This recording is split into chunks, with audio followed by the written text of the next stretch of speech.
Hello again. Welcome back, guys. So today we are doing another study session. We are doing a Nogi match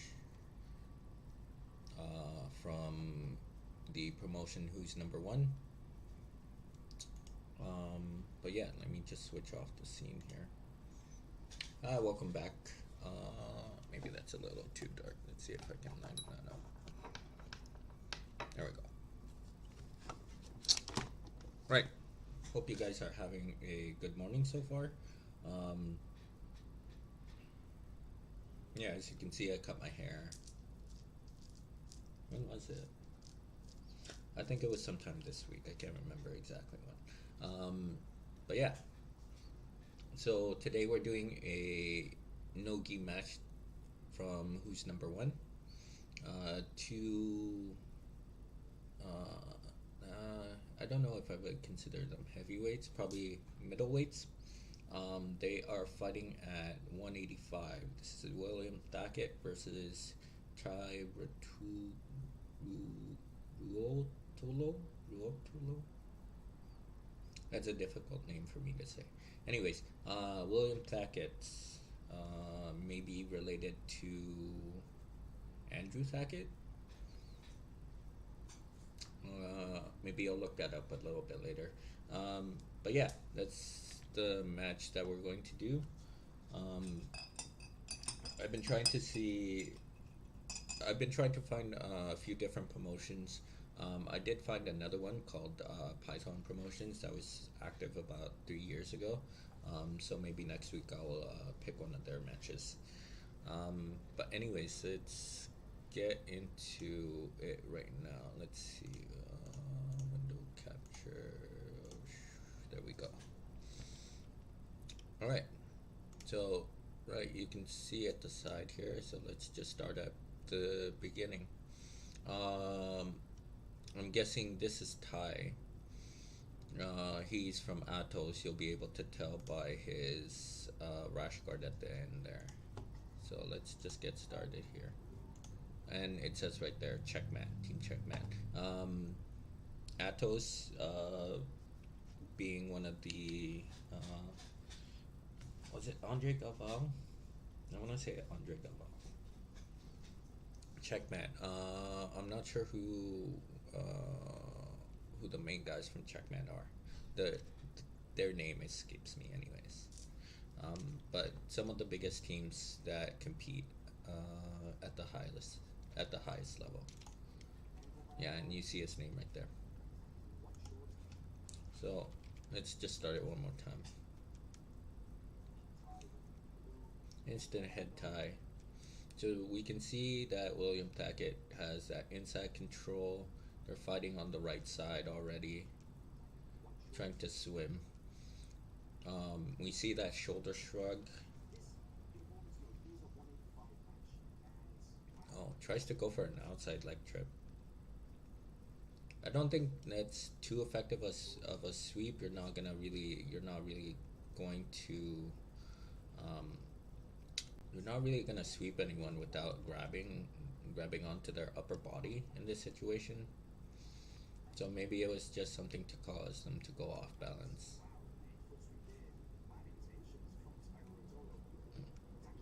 Yeah. So always you can see these compared to the bigger guys that we saw. Um, well, actually, I can't say anything so far because it hasn't been that long into the match.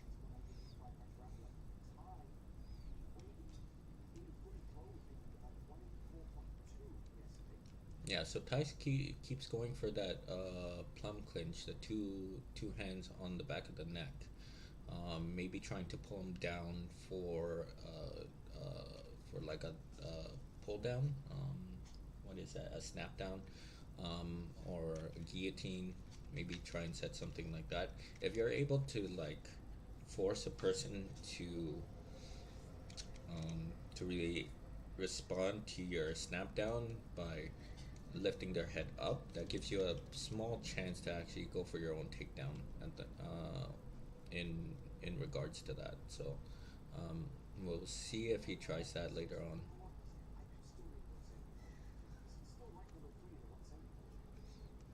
And you can see whenever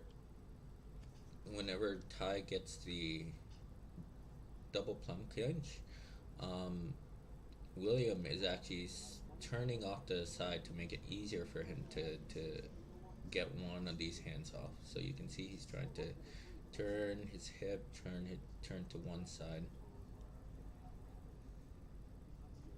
Ooh. Try to set for a single leg maybe? Let me see.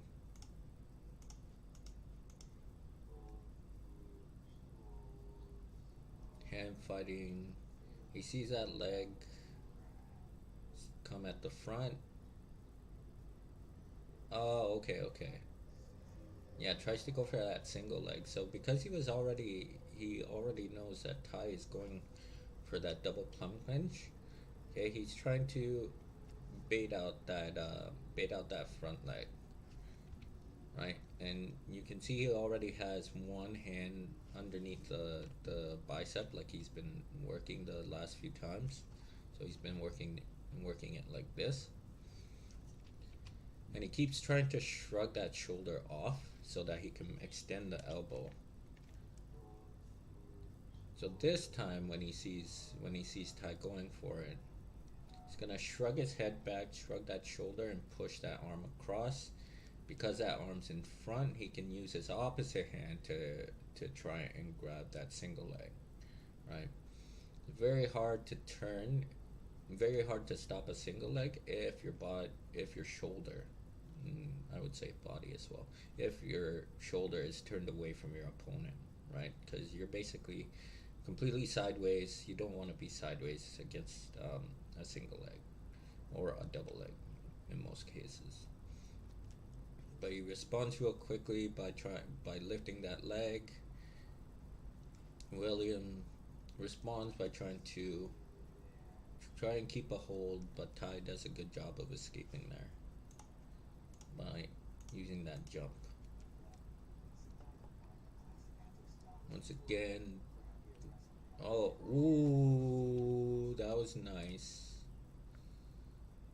So double plum clinch again. Let's go slow. That was a quick response there. So he jumps to try and get away from that single leg.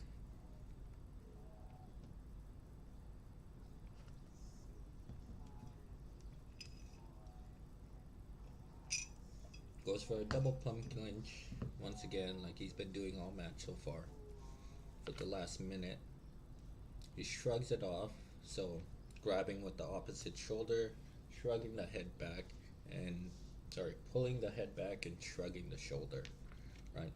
And he's not really going underneath the elbow here. He's actually going underneath the upper arm where the tricep is. So you can see there, he shrugs it off. He's got that C grip. He's grabbing right around the bicep now. As William starts stepping back over, he creates a space, right? He has to respond, or else Tye is going to take his back, right? So he has to take this step forward to make sure he's still squared up towards him. Tye sees this, responds, because now he's got towards his back. His feet are so close together. Okay, that outside leg trip's just gonna work, and we see the added hand underneath the armpit to create that opposite pressure. Not that opposite not pressure, but that opposite control. He even lifts him a little bit with that arm. It looks like he lifts him a little bit with that arm. Push, boom. Throws him down. Super good foot sweep there.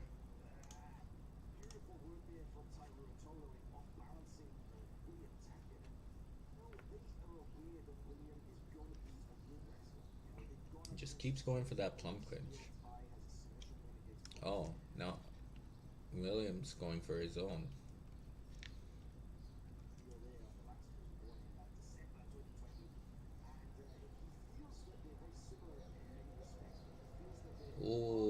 for it again, but this time you saw with instead of using that forehand, he uses an underhook.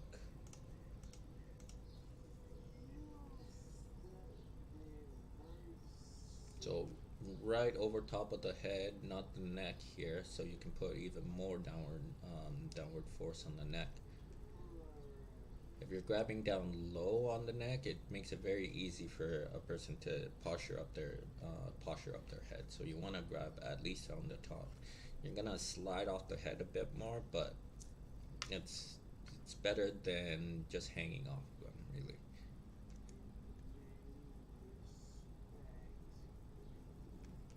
Yeah, and you see that outside grip, right? He's turning his shoulder up. That's giving him so much space to get that underhook on the side there. Right? That space is so huge. He's lifting up the elbow. He sees that space. Tye sees that space. As he pushes the head down, then he rotates his elbow to get the underhook. He's already towards the side. He's already taken care of the forearm because they're both grabbing. And once again, he goes for that foot trip. Caught the legs together again. Right, he's off to the side, but this time it looks like his thigh also makes contact here. Yeah, right across. Not as strong, okay, because he didn't have that opposite force with on the far shoulder.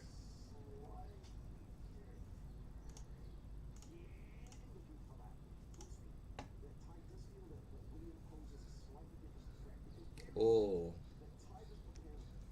let me see William pull guard there. Maybe most likely trying to jump guard. Yeah. Yeah, he was trying to jump guard, but I imagine this was stopping him. The double plum clinch was stopping him from actually getting his hips close enough to lock around. So that's why his jump guard didn't really work. Yeah. So these guys are a lot more willing to play from the back, unlike Cyborg, the match that we saw last week.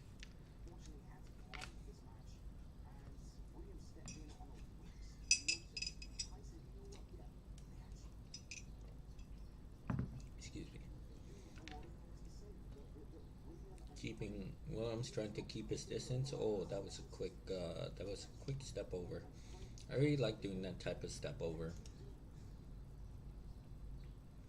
So you can see Williams trying to keep his distance, right?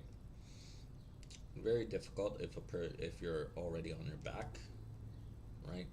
All you can really do is butt scooting far back as you can.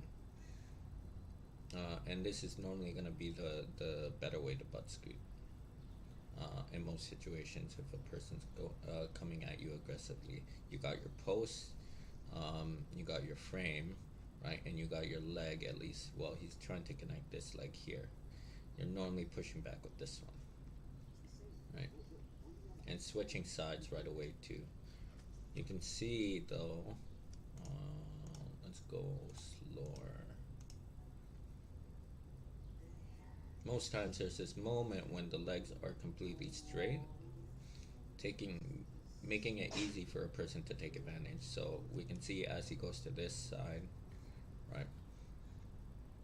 Frame is not super far. The hand is not is posted out. Tye starts turning towards that side, right? That's the moment where the legs extend.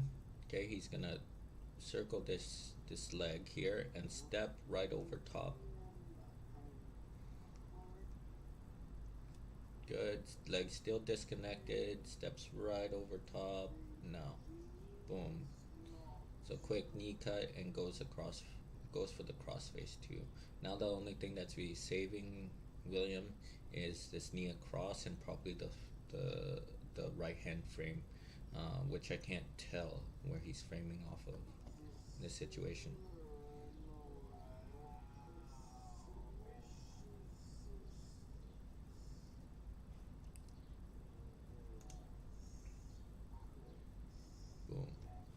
left hand frame's doing amazing work too.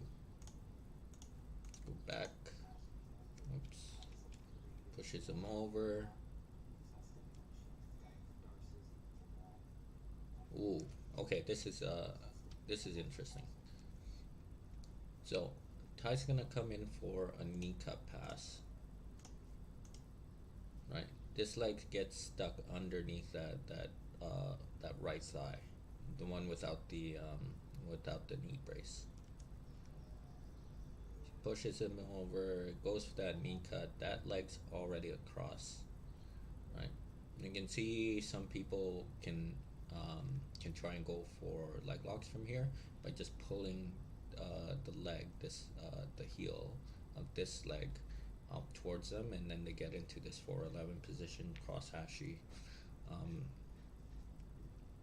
Would it be cross hashi? Yeah, cross hashi. Really, whatever you call it. Position. I'm pretty sure Tye knows that, so he's making sure that heel is not getting pulled out. And William tries to grab the far heel, maybe to get a control, some form of control, so he can sweep, and he's tracking the hand.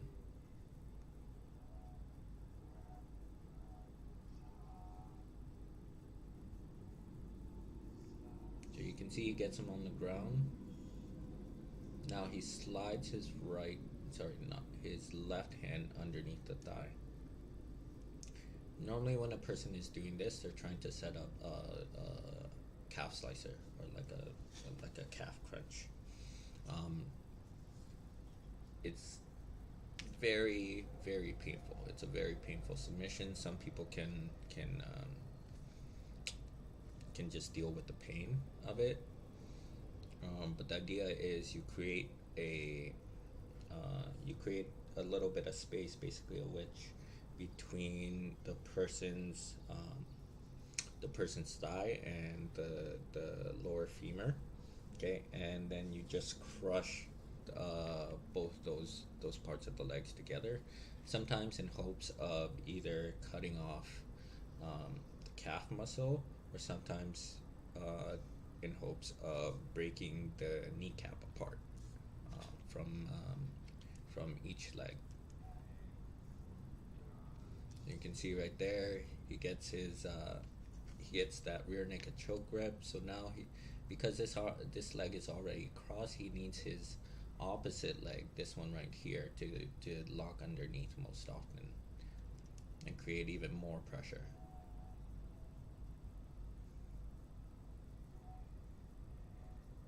So Tye knows this, right? He's trying to make sure that that foot doesn't get locked in. Because once that foot gets locked in, it's gonna make it a lot harder to actually get out. So he's going underneath the heel. Yeah. So calf crush, yeah, that's what these guys call it. But now he's exposed his heel. Williams exposed his left heel here, right? Ooh. So this is not the cross hashi. He has his, he would need both legs in between the hips here. He's using his right leg to just keep him into like more of a X-guard position. I haven't seen this one too often. I've normally seen it with the lock behind the hip here, and this leg is actually across the back most of the time. But yeah, let's see what happens. Going for heel hooks. Yeah, so you see he tries to switch, boom, right there. Rolls, trying to get that heel hook. So let's see that transition one more time. So it's really only a matter of time before Tye is able to actually take this lock off. It's not very secure in this situation. So you can see trying to attack a heel hook. Tye responds by trying to roll underneath, maybe getting that foot off. let's see. Did Tye actually bring that leg across? Yeah, Tye brought his own leg across. It's a little bit safer on that side. As that happens, we see that William takes this chance to really lock that leg under. Tye decides to stop that lock from happening with just his arm for a little bit. So Tye starts attacking that arm to unlock it, and boom. Now it's locked in. Once he has this, now he knows it's time to roll. So he rolls towards the inside part of the hip, trying to go for a heel hook. So you can see here, right? Boom. He uses his left hand to try and expose that heel. His right arm tries to follow. And Tye keeps rolling to make sure he can't,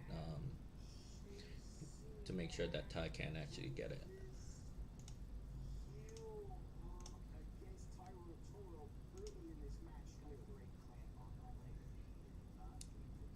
Trying to hide that heel as best he can.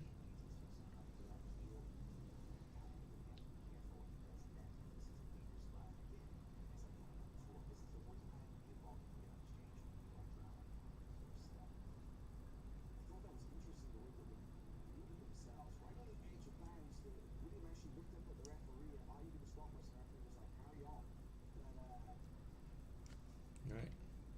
So I'm interested to see that William is trying to grab the far hip. Because the leg is extended here, I imagine it's going to be even harder to actually try and expose the heel for this outside heel hook. Would you call it the outside? I would call it the outside heel hook, just because your elbow is trying to actually go on the outside part of the heel when you're trying to finish this one. I could be wrong with the name or whichever one they call it, but yeah. But anyways, now we see trying to respond to that by trying to unlock this leg, so he goes underneath the heel to try and pull that leg straight. Boom, there. He does it.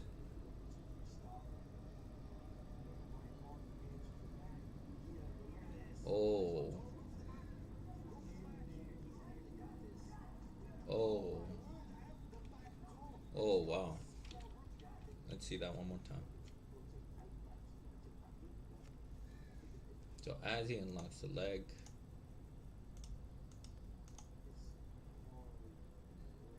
tries to strain and pull out for half a second, gets his knee out, right? Pretty much gets his knee out. You see this a lot in the situations. A person will try and run away, like start running far away from you, right?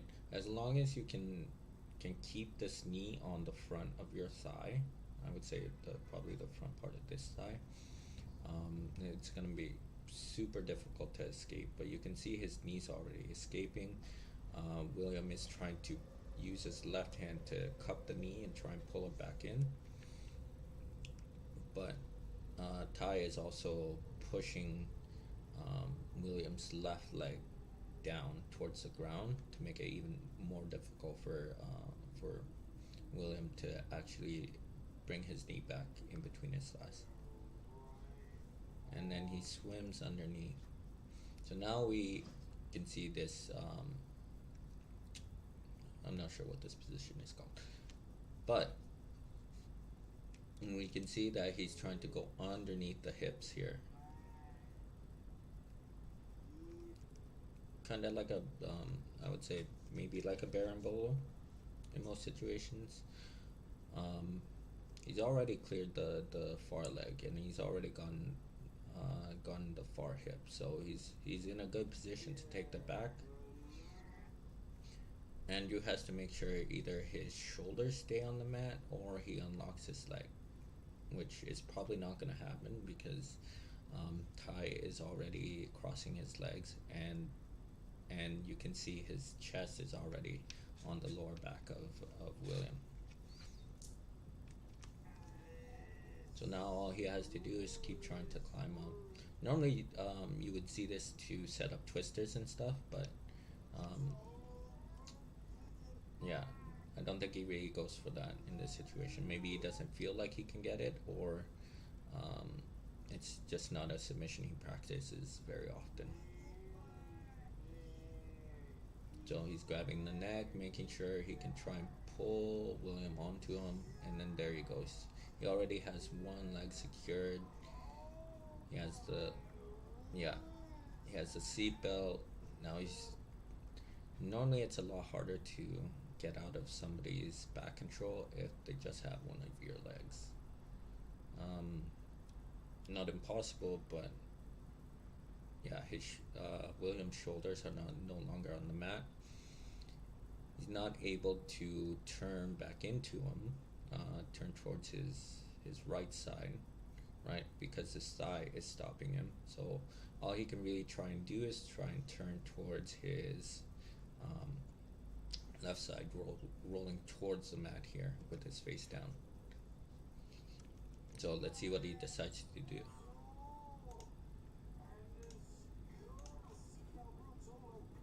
Ooh. Switches, goes back to it again.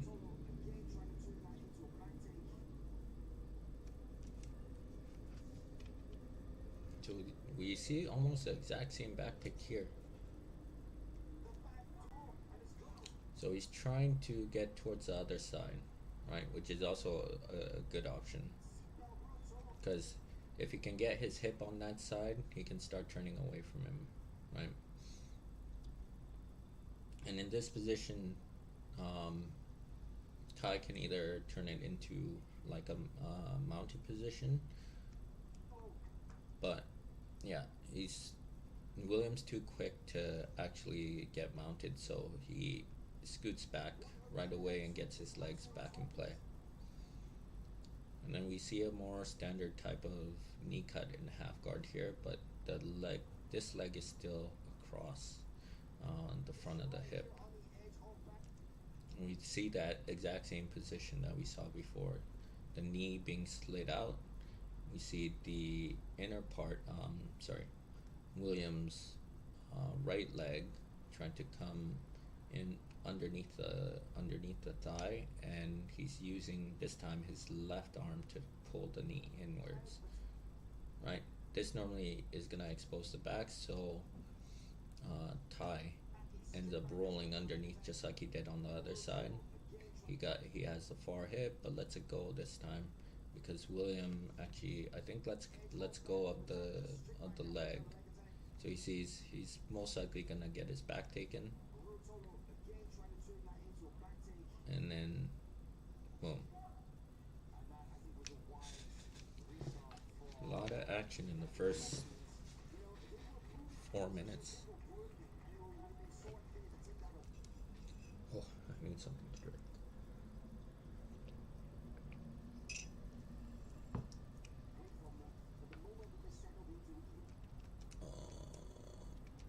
Okay.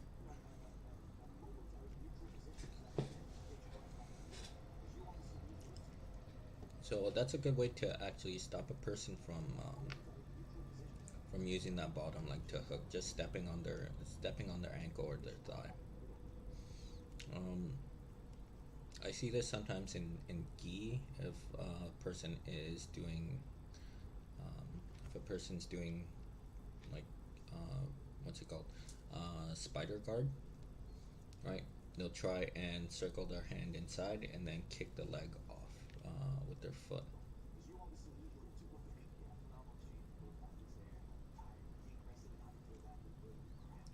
Back to a knee cut.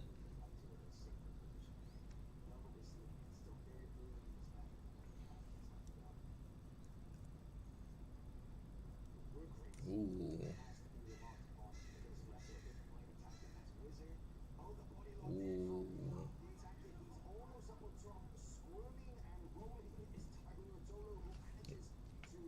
go back there.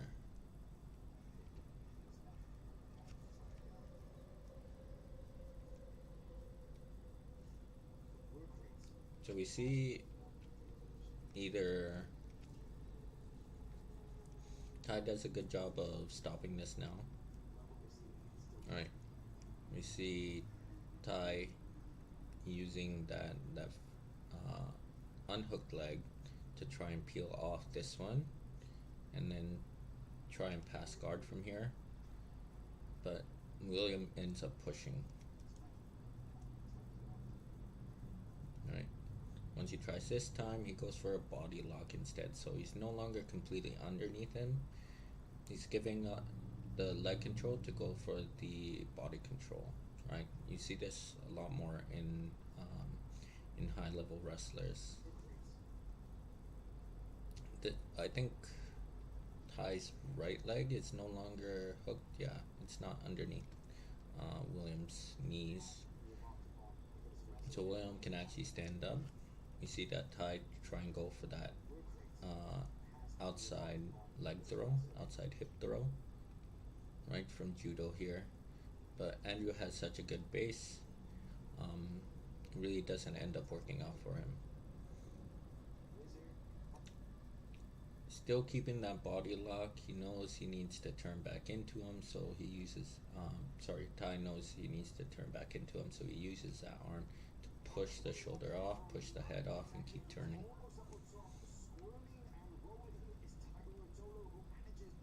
Now that leg is caught underneath. So we see a more standard like dogfight position now.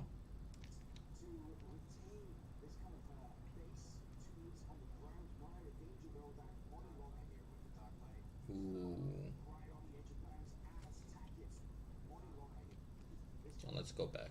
So the more and more you can get your hips behind a person's hips, the more rotational force you can exert on a person's knee here. Because then you can start really pulling the knee out. Normally when I try and do this, I let go of, if I don't have the body lock, then I let go of the body lock to try and grab the far knee and pull the knee in towards me, right? But you can see he pushes forward, William pushes forward off of that extended leg, the right leg, and then turns the hips over.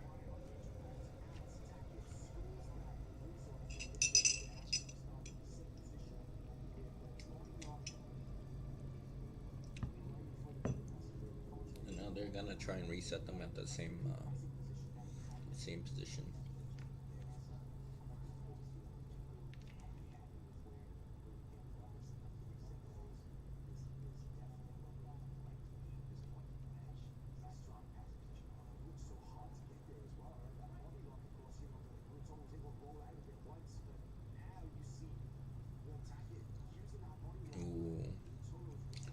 Single butterfly hook.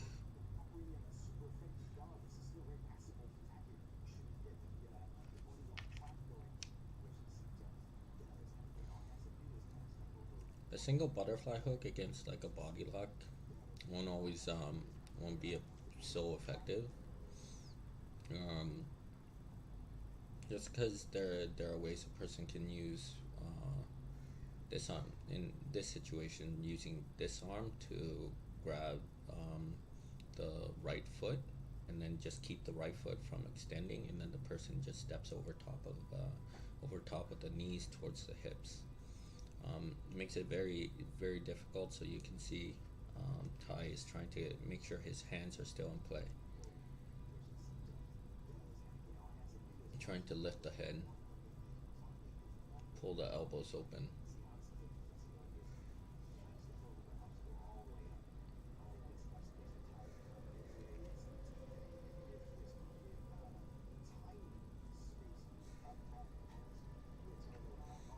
Tying up again, moving them back to the middle.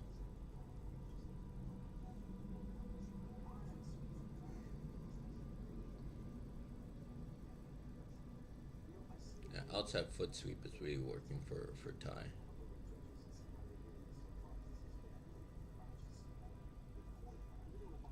Steps on the foot again.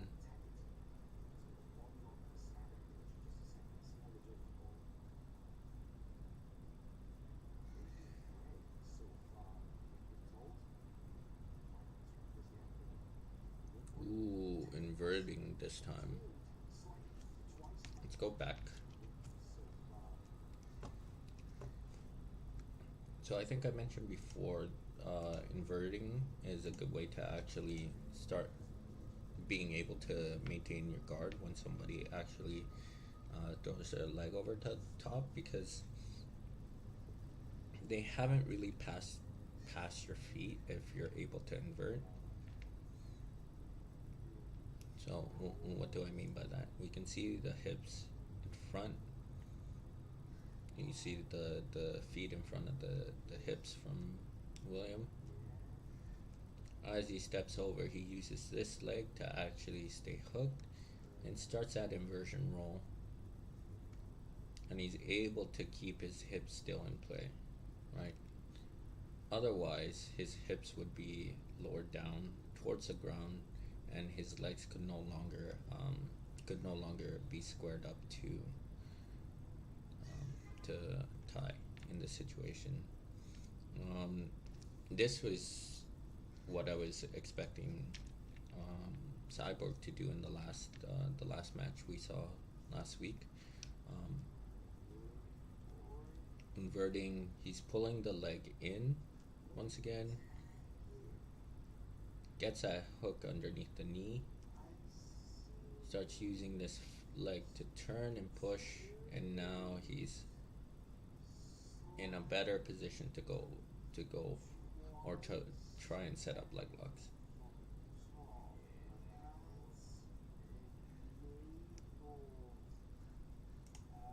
Let's go a little bit faster. Boom. There we go. The exact same position we saw before. Boom. Tye rolls out the same way to try and escape his knee.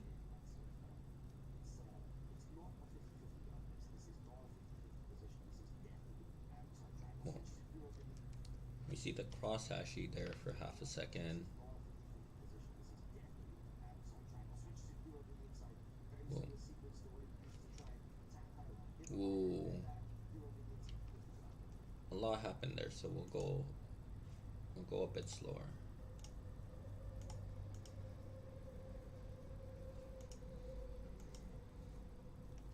So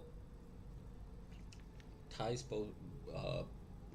one knee, let's say his right knee, the one with the band here, is stuck in between William's thighs, right?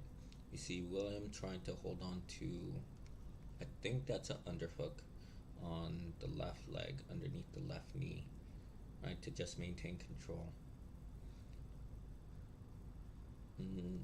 Tye doesn't want his leg to really get pulled apart in this situation, so that's why he's locking up that knee.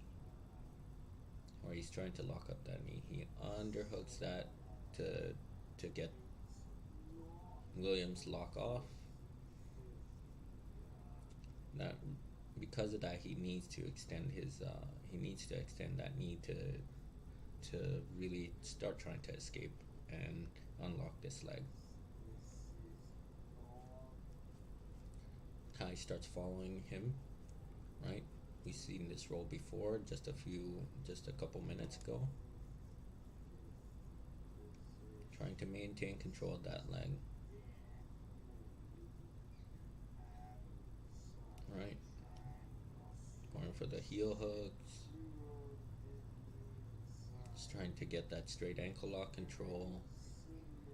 Holds underneath, but now he's given up his back, so Tye is going to roll and try and get the back again, just like we saw before. Boom. William notices this, unlocks, and really tries to keep his hips in front using his frames.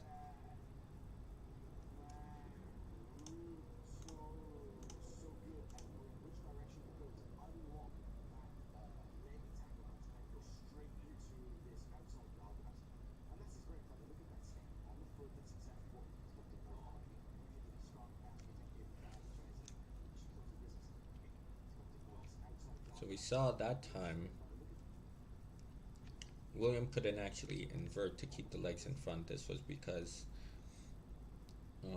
Tye was pulling both legs apart, right? He's keeping one leg planted towards the ground that essentially helps keep the hip on the ground without William actually being able to invert. So, so the best thing that William can do is making sure that that leg doesn't go farther enough, and he posts it on Tye's shoulder right here.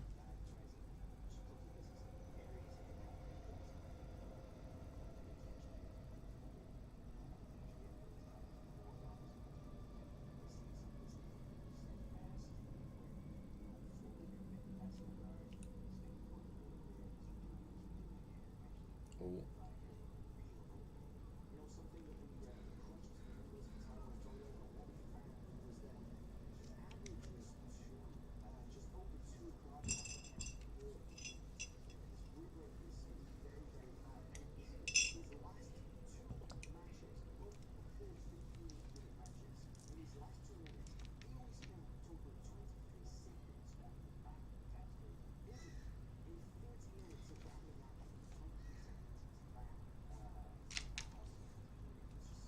Still trying to control the leg the same way.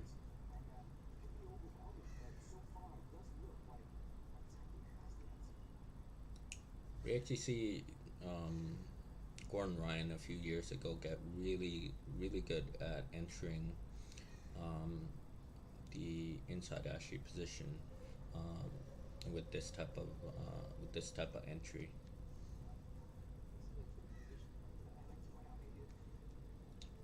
Here we see a cradle position. I think you see that more in wrestling than you would in BJJ, but being in this position sucks. There's not much you can do because of the downward pressure being put on your hip, and the person's like grabbing around the top of your head, not the top of your head, but like the far shoulder. So you're really stuck, and you're most of the time you're at the person's whim. So the only really good things that you can do is move your bottom leg and try and frame with your hand. So we'll see what happens. Nice.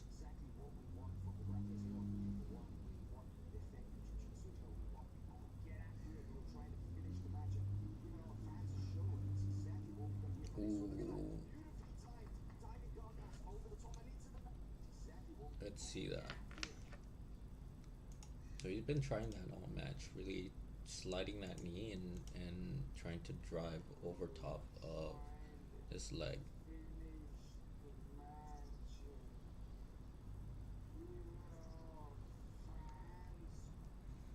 And this has been going on for about 8 minutes. So he's dead tired. I won't say dead tired, but he's very tired of defending these guard passes. William is. Eventually, one of these is gonna work, and we see it here. Dives for that guard pass, turns the hip over, and he's past the hips now. It's a crossface, not the crossface, but he gets a forearm control. And then because William is turning his hips so far towards him that his knees are together, um, Tye realizes this and throws his leg over the top for the mount real quickly. Didn't give him any time to actually think.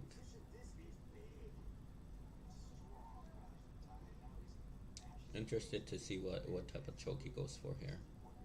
So this is a lot more common in no gi. I don't see it in gi very often, covering the person's mouth to try and prevent them from breathing.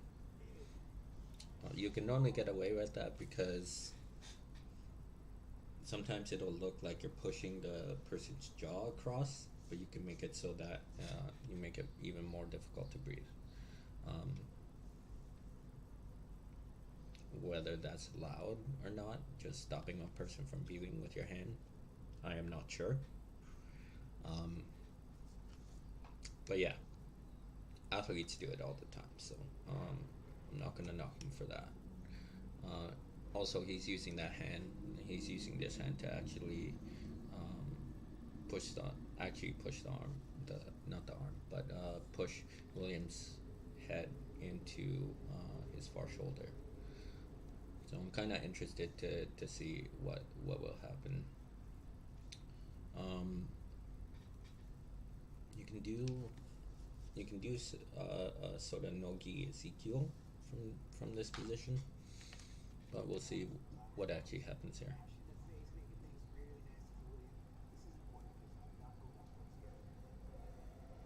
There we go. He's grabbing his bicep, maybe trying to boom. Oh, now he's isolated that far. He's isolated his left elbow. So all of this,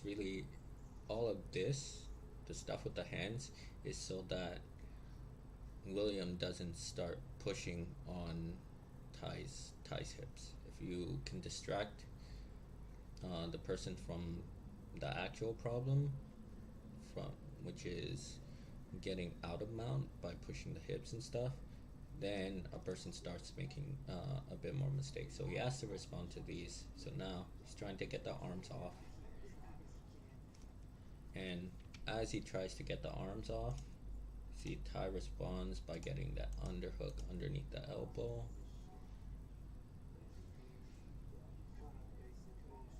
Here it goes. Boom. Uses his opposite hand to create, to make sure that that William isn't thinking about this underhook. Then he sinks this out. Now he basically has this whole space to himself, so he can either bring his knee up, he can either really just keep that space, maybe try and turn William around for a back take, but we'll see. Now he gets the opposite arm too, so just inching forward step by step, and we see him now starting to climb up. Ooh. Oh, I'm interested to see why he wanted to open up the hips here. I thought he would have just climbed up higher.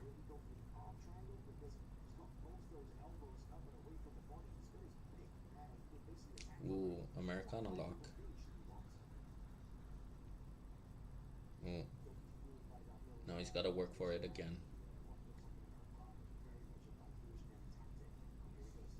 There we go. He's making sure at least one of those elbows is always underneath his arm.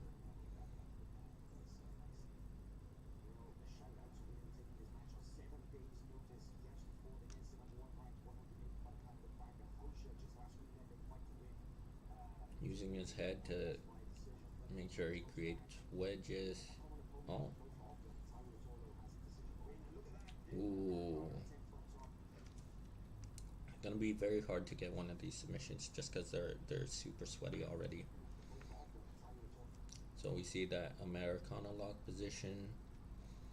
You can't really finish the Americana lock if you have both arms there. It's I just don't think it's very feasible. So he needs to get this arm over top of the head and start turning the shoulder away. But you see that moment where William actually extends his arm and he's able to turn his wrist to actually get out.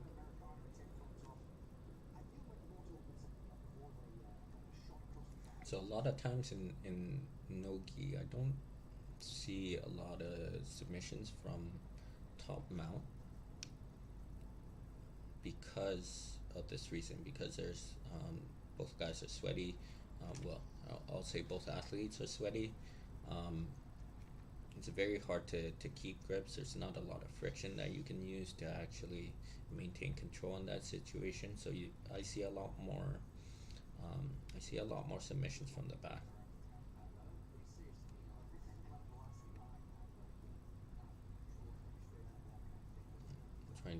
arm triangle,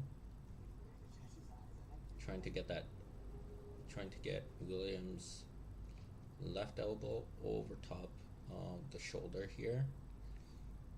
Clasp his hands together. Tye tries to clasp his hands together, tries to push his shoulder into Williams' neck for that arm triangle.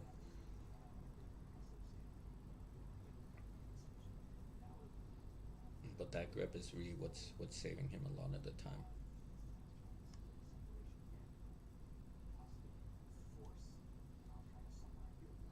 Oof. This is not fun. Ooh.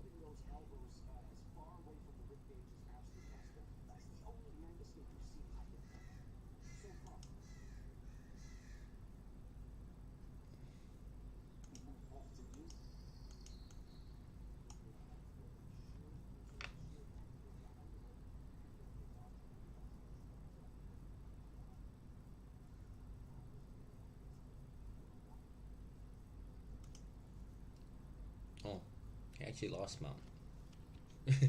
It took me a second to realize. No, he didn't lose it. He just switched his leg off.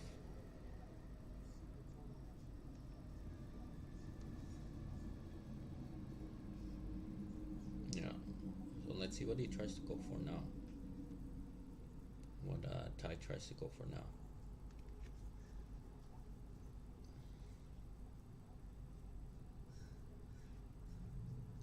Yeah, I think side control you get more submissions in side control in no gi than you would in mount.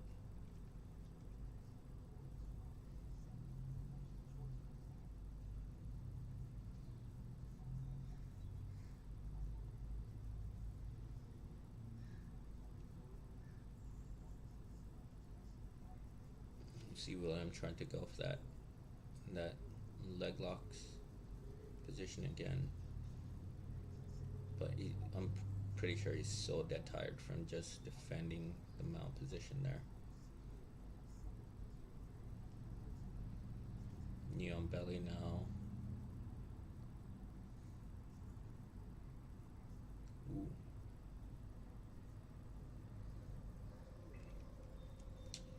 North-south choke. So the way he set that up, right? The north-south choke really goes into is a good transition from the Darsh choke. So you see the head being pushed down. William is doing a good job of framing. So as he frames and turns, pretty sure he turns. Yeah, he's framing and turning, right? Tye gets this underhook here. Right, he's still able to keep that right arm frame too, but now this gives Tye a chance to go for that headlock and go underneath. But now, excuse me, now because he's turned, because William has turned both of his shoulders back, he's given Tye enough space to get underneath the chin, right, and turn into that north-south position. So he's not completely underneath the chin, but he's close. Now he's using his rib cage to actually turn the head away to make it easier for him to get into that north-south position and try and grab either that far arm, Williams' right arm in this situation.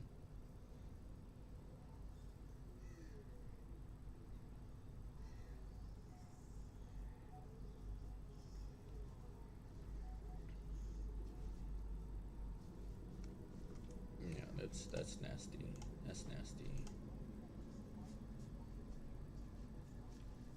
I think he also has a chin strap here too.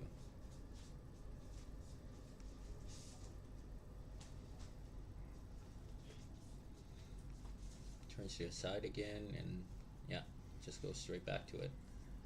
Boom.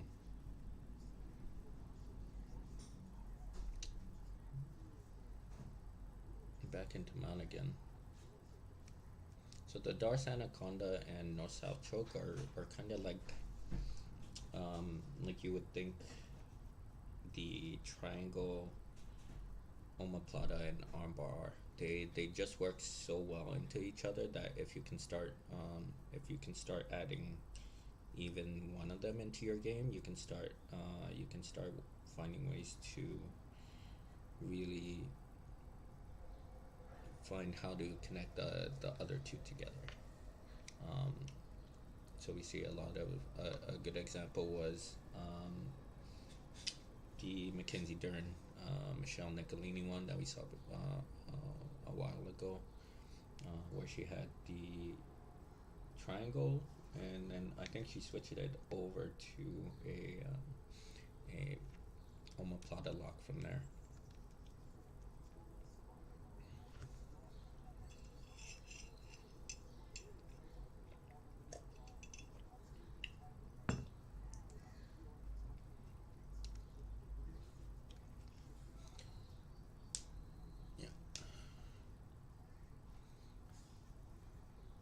Yeah, you gotta give it up to him because he's been dealing with this,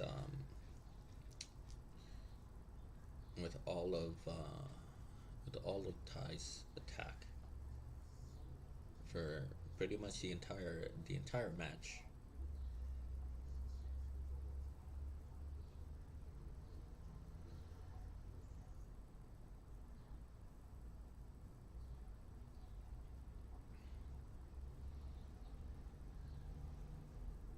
He's had some good moments. Oh, he has a cross ashy now. He needs to pull that knee towards him. Not the knee, but he needs to pull this heel towards him, towards his head.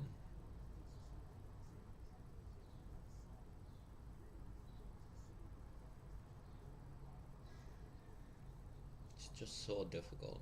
I'm sure he's dead tired from defending all of the attacks.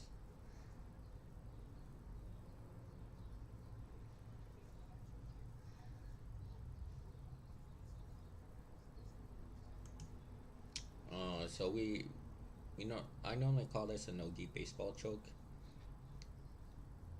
It's hard to do in this position just because the hip is turned away. Tye's hips are turned like opposite to where his shoulders want to turn. So I think it's more of a holding position, or like trying to stop William from really rolling underneath rather than going for a submission. But you can do a no-gi baseball. I don't normally see it with this type of grip. I normally see it with like some type of funky grip where you either have two of the fingers interlocked, or maybe just one of the fingers interlocked in some fashion. I haven't seen a video that explains it too clearly. I imagine that it's because, one, it's dangerous for your fingers, and two, not a lot of people hit it.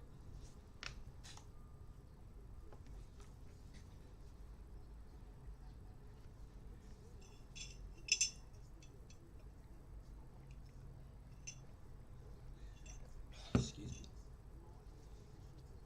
Yeah, this one feels like a longer video. Oh, able to isolate that. Ooh.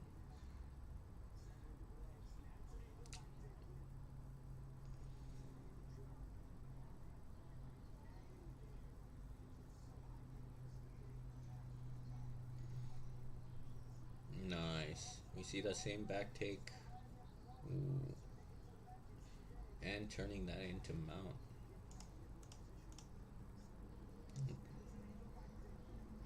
So how does that back take work? So number one, you need the knee out, right? Number two, we can see that that Tye is pushing this top leg. It would be William's left leg in this situation, down towards the ground. He's gonna take the top of his knee. Tye is gonna take the top of his knee, his left knee in this situation, and he's gonna try and dig it right here. Right? So now he's created some form of wedge. That tells him to start rolling underneath. So you can see he rolls and then starts exposing the back. Once you can get your head underneath the hip and underneath this leg, you can start grabbing uh, the far hip, start climbing up towards the back. So we see this normally for in the 10th planet submission of the tornado, twister. Sorry, twister. Helen Hunt movie. Anyways, let's try and see a bit slower. Because he's hit that like 3 or 4 times already, so he knows absolutely how to respond to it. Boom. William gets the knee straightened. We see Tye try and unlock the leg. Rolls.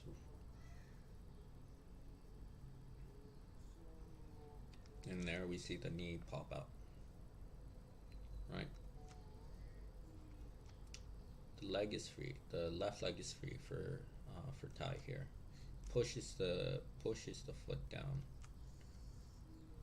Starts turning, making sure he's keeping control of that knee, keeping control of that leg. Takes that back step to bring this knee closer to the hip. Once that knee is connected to the hip, he drops, rolls, tries to get the back here, locks his legs. That makes it very difficult for William to actually start turning back in towards him, because he knows one of his hips is already under control. So he's either got to get his shoulders towards the mat, or he's got to start finding a way to unlock these legs. Yeah. Just pull.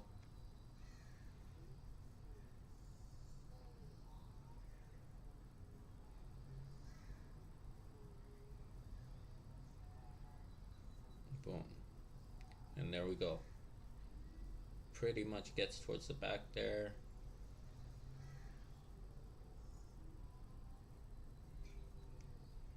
He gets the overhook, trying to go for a rear naked choke. But I think this rear naked choke is only, well, it's not locked in all the way, and I think it's only to maintain control of the head, so you can, so Tye can actually start climbing up into mount. And then there we go. He gets mount.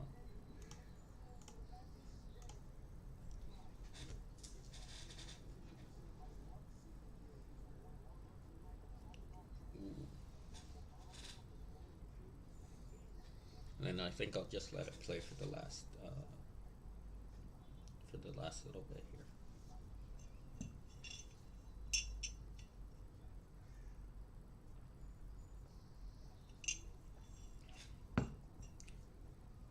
Keeping William's legs extended to make sure he can turn, he can post and turn.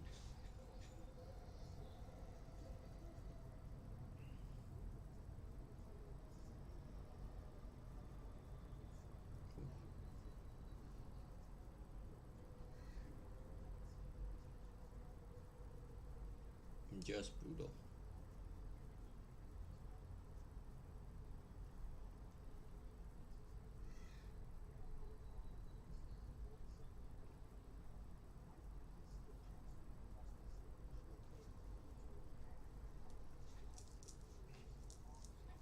Ooh.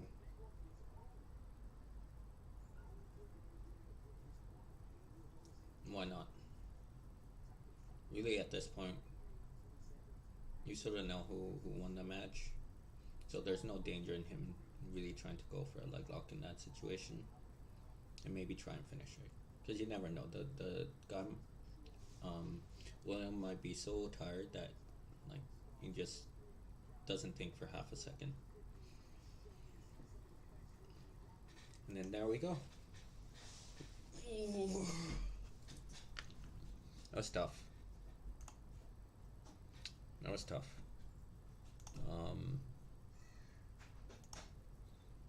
So yeah. So we saw one way how to deal with the with that cross ashy position. We saw a good outside foot trip. I think he hit it like two times, maybe three if you count the one with the underhook. But yeah, that back kick was working so well for him. Was working so well for Tye. Yeah, so hopefully if you do get one, either your back taken from that position, you can see why, and then yeah, if you get that cross hashy position, hopefully you can start getting back takes from there. But yeah, that'll be it for me. I want to thank you guys for watching. Yeah, this, like I said, compared to last week's video, we saw a lot more exchanges of positions that we had to break down, and that's normally how it'll happen. Really depends on the fighter style, and yeah, sometimes we see a lot more action in gi. Sometimes we see a lot more in no gi. So it really depends on each match. I think each match you can kind of see different things to work on, different things that you can work on yourself. So yeah. Anyways, thank you for watching today. Please check out the full match. I linked it in the descriptions below. Also, if you want to check out more of the study sessions that I've done, there is a playlist on my YouTube channel. If you want to watch with me live, then yeah, just subscribe to the channel. I'll be doing these ones every Saturday at around 10 a.m. Pacific time. So if you're up that early, if you're up that early on Saturdays, then you can catch it live, and you can pick out some things that maybe I'm missing. So yeah. Anyways, I hope you guys have a good weekend, and I will see you next week, hopefully. Take care.